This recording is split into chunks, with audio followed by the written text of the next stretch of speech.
অষ্টমীর দিন সকালবেলা সকাল সকাল ঘুম থেকে উঠে স্নান করে একদম রেডি হয়ে গেছি। বাটা দিতে যাব ঠাকুরের কাছে। এরপর শাড়ি যা যা পরবো, চুড়ি, কানের সব কিছু রেডি করে নিলাম।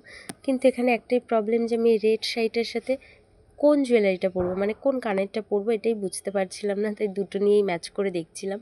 এরপরে ঠাকুরের জন্য বাটা রেডি করে আমি আর আমার বোন মানে কাকিমার মেয়ে চলে গেলাম বাটা দিতে। এখানে এবার একটু নাম লিখে দিলাম। এরপর বাটা দিয়ে বাড়িতে এসে রেডি হয়ে গেলাম। এই যে আমার পুরো লুক, জানিও তোমরা কেমন লাগছে আমাকে। এরপর পুজোর ওখানে আবার চলে গেলাম। আমি, আমার বোন মানে আমার দুই বোন, কাকিমার ছোট মেয়ে আর কাকিমার বড় মেয়ে আর আমার দিদির ছেলে, সবাই মিলে পুজোর এখানে চলে গেলাম। ওদিকে ঠাকুরমশাই আমাদের দেবী মাকে পদ্ম ফুলের মালা পরিয়ে দিল। এরপর আমরা অঞ্জলি দিয়ে প্রসাদ নিয়ে বাড়ি চলে এলাম। তোমাদের সকলের পুজো কেমন কাটছে আমাকে কমেন্ট করে অবশ্যই জানিও। আর ভিডিওটি ভালো লাগলে অবশ্যই লাইক, কমেন্ট অ্যান্ড শেয়ার করো।